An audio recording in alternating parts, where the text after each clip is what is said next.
யாரெல்லாம் நான் நடிச்சிருக்காங்க? இதில் அர்ஜுன், திரிஷா இதை போல் சில நடிகர்கள் நடிச்சிருக்காங்க. படம் வந்து அவ்வளோ அருமையாக வந்திருக்கு. மெயினாக வந்து ஏகே ஒலினால இந்த படமே இல்லை, விடாமுயற்சி எனக்குமே சூப்பராக இருக்கும். எல்லாருமே மங்கா படத்துல மக்களுக்கு என்ன சொல்ல வர்றாரு அஜித் அவர்கள்?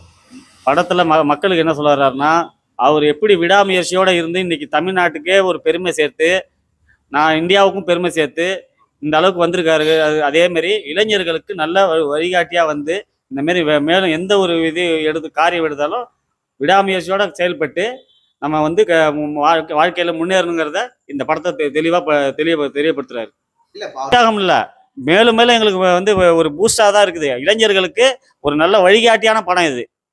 என்ன படம் வந்து படத்தை வந்து யாருமே வந்து தியேட்டர்ல வந்து நல்லா பாருங்க, அப்பதான் உங்களுக்கு அது புரியும். நீங்க வெளியில இதுல பாத்தீங்கன்னா அதோட இது தெரியாது. படத்துல அவ்வளோ கஷ்டப்பட்டுருக்காங்க. அஜித் அவ்வளோ கஷ்டப்பட்டிருக்காரு படத்துல. அதனால படத்தை தியேட்டர்ல வந்து பாருங்க. நல்லா வந்து நல்ல இளைஞர்களுக்கு நல்ல ஒரு இது கொடுத்துருக்காரு, மெசேஜும் கொடுத்துருக்காரு. படம் அருமையா இருக்கு. கார் ஓட்டும் போது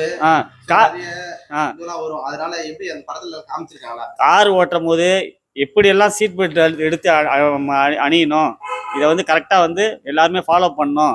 அதே மாதிரி கரெக்டாக பண்ணியிருக்காரு. இதை பார்த்து மற்றவங்களும் இதை வந்து பார்த்து இது பண்ணிப்பாங்க. மங்காத்தாலையும் ஃபாலோ பண்ணியிருக்காங்க. ஹெல்மெட் மாட்டிருப்பாரு பைக் ரேஸ் ஓட்டும் போது. மங்காத்தால வந்து ஹெல்மெட் மாட்டியிருந்தாலும் இது காருங்கும் போது எவ்வளவோ கார் ஒரு ரோடிங் ஆச்சுன்னா ஒரு உயிருக்கே ஆபத்தாகுது. அதை வந்து இது இப்படிலாம் இருந்தால் இந்த மாதிரி பாதுகாப்போட இருக்குன்னு சொல்லிட்டு விழிப்புணர்வோட சொல்லியிருக்காரு. ஓகேண்ணா, நன்றி. மக்கள் என்ன சொல்ல விரும்புறீங்க? மக்கள் வந்து இந்த படத்தை பார்த்து எல்லாருமே பார்த்து நல்லா என்ஜாய் பண்ணுங்க. படம் அருமையா இருக்கு. இதை வந்து மிஸ் பண்ணிடாதீங்க. மூச்சு சுடிக்கிற மாதிரி பார்த்தா குடும்பத்துல உட்காந்து பார்க்க முடியாது படத்தை. ஏன்னா அது நிறைய ஆபாசமான இந்த படத்துல இப்ப அந்த மாதிரி விஷயமே இதுல கிடையாது. படம் அவ்வளவு அருமையா வந்திருக்குது. அதே மாதிரி யாருக்குமே பெண்களையோ குழந்தைகளுக்கு பாதிக்கிற மாதிரி எந்த விஷயமும் கிடையாது இதுல. யாரெல்லாம் நடிச்சிருக்காங்க? இதுல அர்ஜுன், திரிஷா இதை போல சில நடிகர்கள் நடிச்சிருக்காங்க. படம் வந்து அவ்வளோ அருமையாக வந்திருக்கு. மெயினாக வந்து ஏகே ஒலினால இந்த படமே இல்லை, விடாமுயற்சி எனக்குமே சூப்பரா இருக்கும். எல்லாருமே மங்காத்தா 2ன்றாங்க. ஏன்னா மங்காத்தா 2ல அஜித் நடிச்சிருக்காரு, அர்ஜுன் நடிச்சிருக்காரு, திரிஷா நடிச்சிருக்காங்க. இவங்க 3 பேருமே மறுபடியும் இதே படத்துல நடிக்கிறதுனால மங்காத்தா 2 மாதிரி இருக்குமோ நினைக்கிறாங்க. மங்காத்தா 2க்கும் இந்த கதைக்கும் சம்பந்தம் இல்லை. இது வந்து வேற ஒரு மெத்தடான கதை. அவ்வளோ அருமையா இருந்திருக்கு கதை. அருமையா கதை வம்சத்தோட இருக்குது.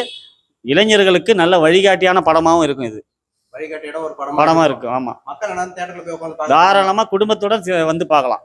இது எப்படி டிக்கெட் ரிலீஸ் ஆன உடனே எப்படி ஃபுல்லா புக் ஆனது பத்தி உங்க தொண்டர்லாம் என்ன நினைக்கிறீங்க? நாங்க என்ன நினைக்கிறோம்னா, நாங்களே எதிர்பார்க்கல இந்த அளவுக்கு டிக்கெட் புக்கிங் ஆகும். ஏன்னா எல்லாரும் சுத்தி வந்து சொன்னது வந்து படம் வந்து இந்த அளவுக்கு சரியில்லை, கதை சரியில்லை, அது இதுன்னு சொன்னாங்க. ஆனா வந்து எங்களுடைய ஏகே ஒரு ஆளால இந்த அளவுக்கு ஃப்ரீ புக்கிங்கே வந்து ஸ்தம்பித்து போச்சு. அந்த அளவுக்கு இந்த வந்து இது ஆகி போச்சு. அதனால கிடைக்காம மக்களுக்கு வந்து இனிமேல் வர டயத்தில் ஒரு டிக்கெட் கரெக்டாக கிடைக்கும்.